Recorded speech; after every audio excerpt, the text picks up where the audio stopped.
velocidade e comprimento de onda, né, concordando com esses resultados aqui. Como a gente trabalha com isso na prática? Né, como a gente usa esse efeito e todas essas características que eu acabei de dizer para vocês na prática no desenvolvimento de um sensor? Basicamente, lá nós trabalhamos com arranjos de transmissão colinear, que é um arranjo óptico bastante simples. Tá? Normalmente, a gente tem duas estratégias que nós usamos no laboratório para conseguir montar um dispositivo sensorial. A primeira estratégia é baseada num deslocamento espectral. Tá? Basicamente, o arranjo experimental ele é montado dessa forma aqui. Então, a gente tem uma lâmpada aqui de uma banda ampla de emissão, uma luz branca, lâmpada de halogênio normalmente. A gente direciona essa luz nos arranjos de nanoburacos, coleta a luz transmitida, com uma fibra ótica a gente leva até um espectrômetro e a gente faz, então, a análise espectral dessa luz transmitida.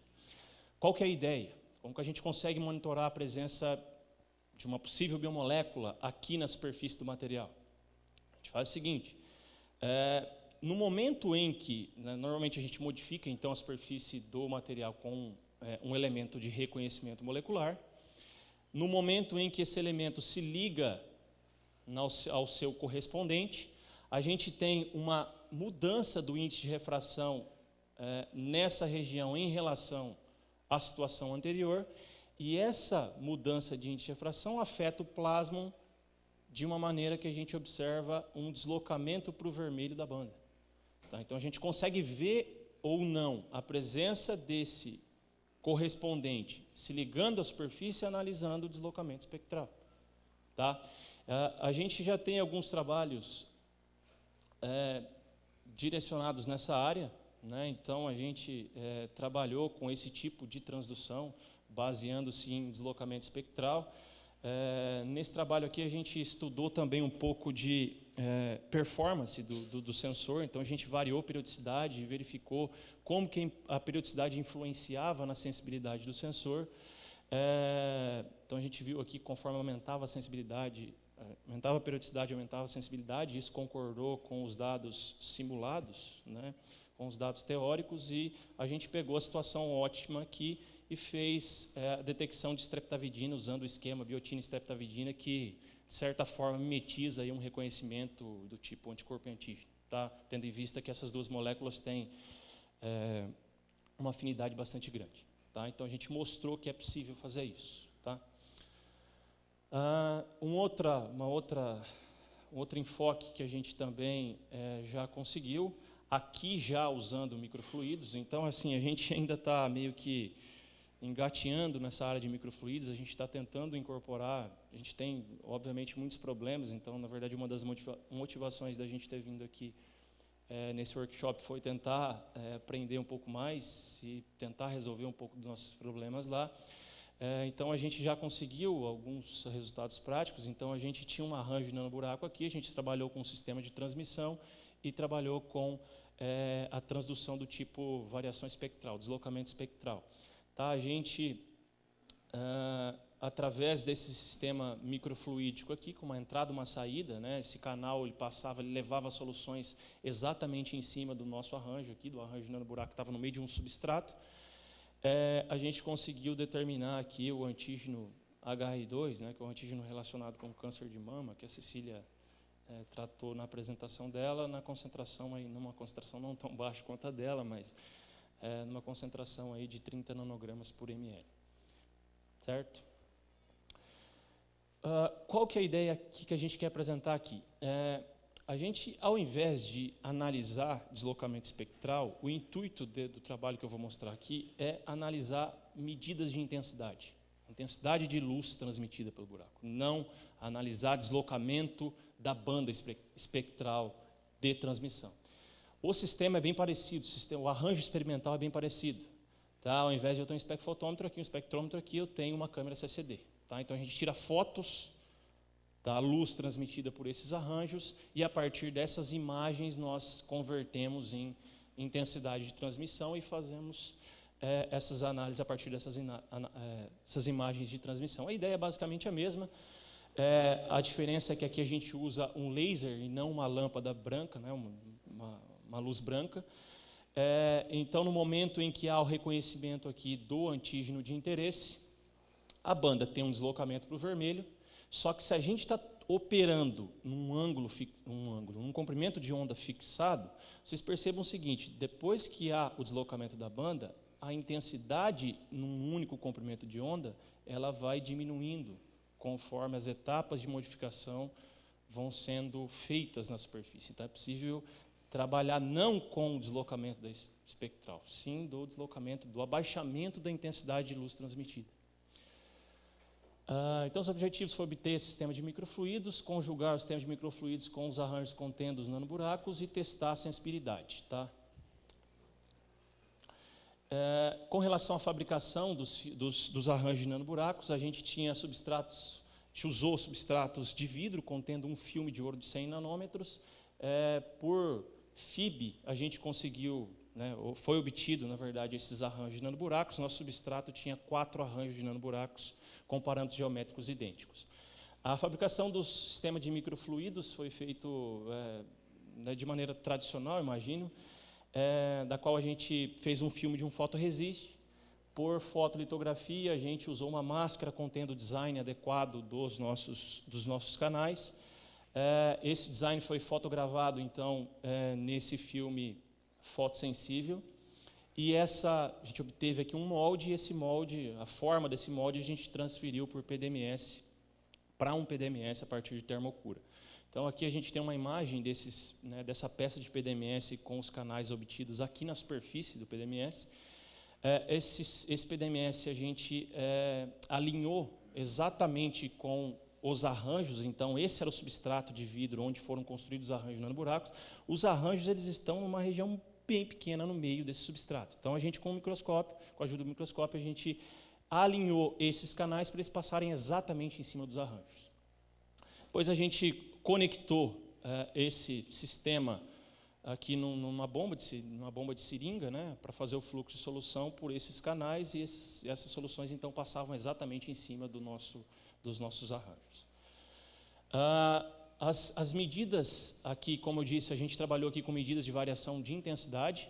Então, as medidas de intensidade a gente fez usando esse sistema óptico aqui. Então, tinha um laser, lentes para espalhar homogeneamente a luz sobre a amostra contendo os arranjos de nanoburacos. A luz transmitida era coletada por um microscópio e levada a uma câmera CCD, onde a gente obtinha, então, as fotos. Tá? Então, só aqui, ressaltar que aqui são os canais, né, foram 2 canais, né, desse substrato, dessa peça de PDMS, eles estão alinhados exatamente aqui com os arranjos. No nosso caso, nosso substrato tinha 4 arranjos, que são esses quadradinhos aí. Então, cada quadradinho desse daí tem, né, normalmente 60 por 60 buracos, então 3.600 buracos. Beleza? Como que a gente testou isso? Então, o intuito foi tentar mostrar que a variação de índice de refração na superfície dos arranjos modificava a intensidade de luz transmitida pelo arranjo. Então, esse foi o teste que a gente fez aqui. Então, como resultado das discussões, então, bem rapidinho aqui, a gente caracterizou o substrato, né, como já disse, são 4 arranjos. Esses 4 arranjos estão distantes aí de 400 micrômetros. Cada arranjo tem uma área aproximada aí de 0,5 milímetro quadrado. Isso é uma imagem ampliada de um desses arranjos individuais aqui. Esses arranjos têm periodicidade de 400 nanômetros, diâmetro de buraco de 200 e a profundidade do buraco é de 100 nanômetros, tá? Que é a mesma profundidade do filme metálico. Arranjos com essas características geométricas aqui conseguem ter uma banda de transmissão em torno de 633 nanômetros, então é coerente com o laser que a gente está emitindo. Então, isso também é um ponto importante de se considerar. Não adianta a gente emitir luz em cima de um arranjo que não transmite aquela luz que a gente está trabalhando. Isso são imagens, né, não sei se está dando para vocês verem direito, são amostras de imagens que a gente tem para um daqueles 4 arranjos que tinha na amostra. Né, não sei se dá para perceber aí, mas à medida em que a gente fluiu sobre a superfície desses arranjos, soluções de glicose, sendo que cada solução de glicose possuía índices de refração diferentes, à medida em que esses índices, que os índices de refração das soluções de glicose aumentavam, a gente percebia um decréscimo na intensidade de luz transmitida, como era esperado. Ou seja, o sistema responde à variação de índice de refração nessa superfície. A gente plotou isso num gráfico.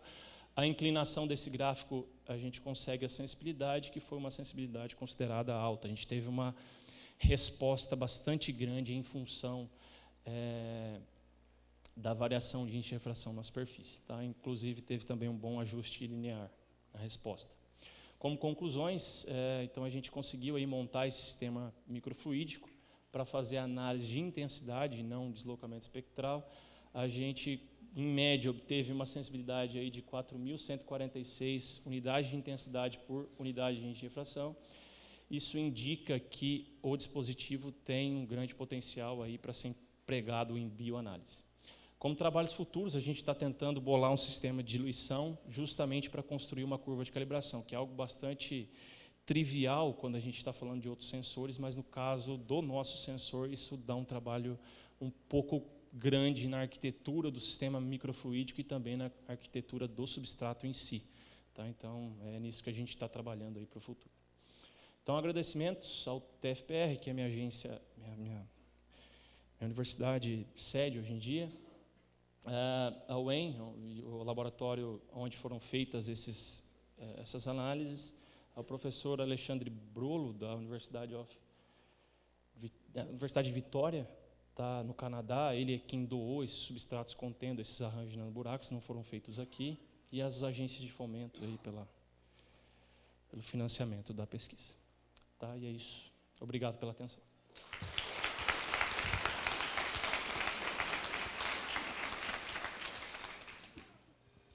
Perguntas?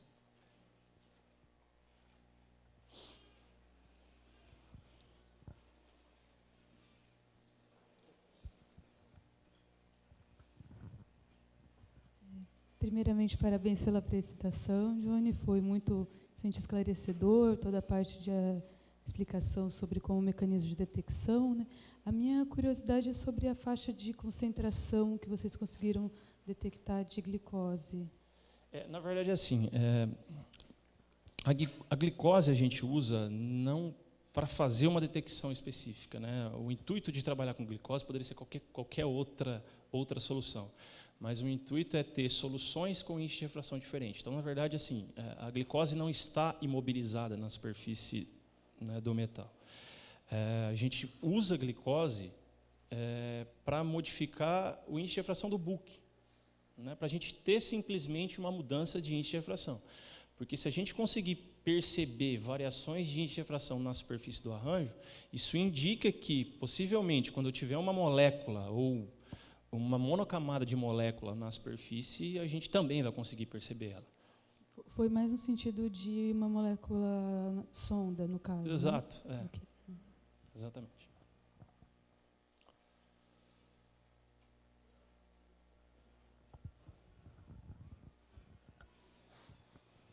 Tenho só uma dúvida mesmo.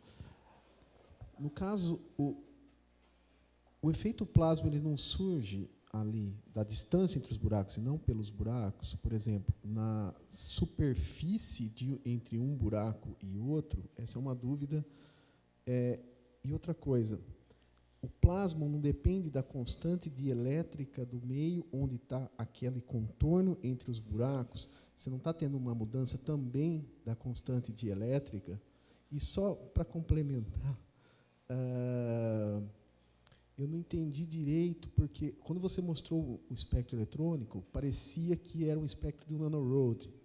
Então, aparentava que era um espectro de transmissão de vários roads que se formavam entre os dois buracos, né? Na verdade, era o que transmitia, não, ele absorve uma parte, e o que você observa é o que transmite. Então, como que você tira essas contribuições? Bom, primeiro, relativo à primeira pergunta, com certeza, você tem uma geração de plasma por conta de buracos individuais, e essa geração de plasma, na verdade, eu não só tenho o efeito SPR aqui, eu tenho um efeito também chamado de efeito LSPR, que é o efeito que ocorre em nanorods, em nanopartículas esféricas também. né, que é justamente esse efeito, o efeito de plasma localizado, que é o SPR, ele ocorre nas bordas, principalmente desses buracos. E o SPR são plasmons propagantes, né, que caminham por um certo tempo, né? Então, eu tenho uma soma desses dois efeitos, né, tanto o de borda quanto aqueles que caminham. Inclusive, o intuito de construir um arranjo e não trabalhar com um só é que um plasma acopla com o vizinho, né? Então, você tem ali uma superfície toda imersa num campo eletromagnético, e isso, obviamente, dá uma maior sensibilidade, né, a presença de matéria ali em cima, naquela superfície. E, sim, também o plasma depende da constante elétrica. Tem relação com enxerfração. Então, as coisas estão relacionadas, né? Então, por isso que eu vejo o deslocamento. Por isso que eu falo mais em enxerfração e não em constante elétrica, mas há relação entre as duas coisas, né? Então, por isso... A tua outra pergunta, esqueci? Eu realmente não lembro.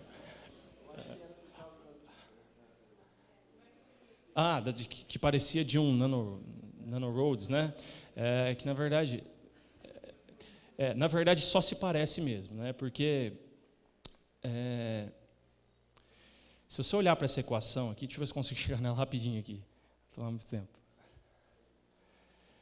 Se você olhar nessa equação aqui, ó, que é a equação né, teórica para você prever qual é o espectro de transmissão, tem esses dois parâmetros aqui na equação que são chamados de modos de SP.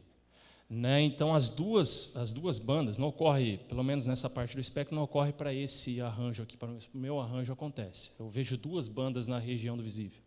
Tá? E essas duas bandas é por conta desses modos de plasmons, né, que são possíveis, né, em função das constantes dielétricas e periodicidade que eu tenho. São dois modos possíveis na região do visível. Então, por isso eu vejo dois.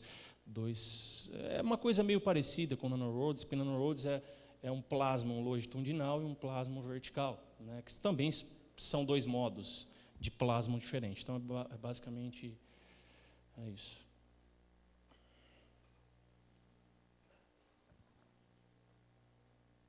Mais alguém?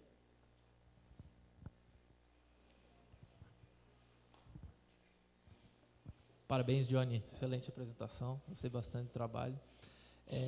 Eu já vi que vocês estão tentando tratar esses dados como forma de imagem.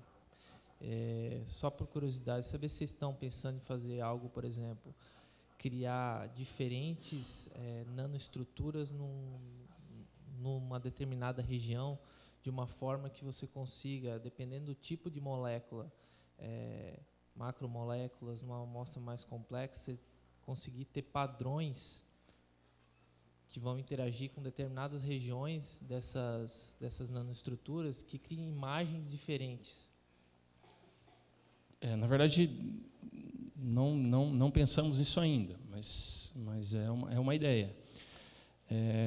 A gente tem uma dificuldade, porque, como eu disse, essas estruturas foram obtidas no Canadá. A gente não consegue obter, pelo menos não em Maringá, a gente não consegue obter. Não sei se na Unicamp tem FIB, mas tem.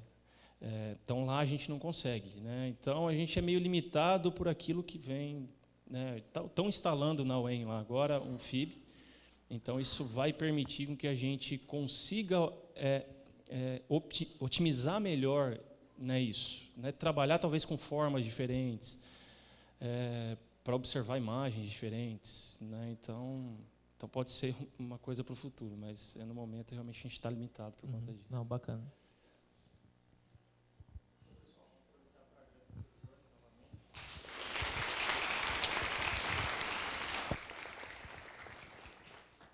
Então, com essa apresentação, a gente encerra a sessão da tarde e convidamos todos a participar da sessão de pôster Coffee Break. Muito obrigado.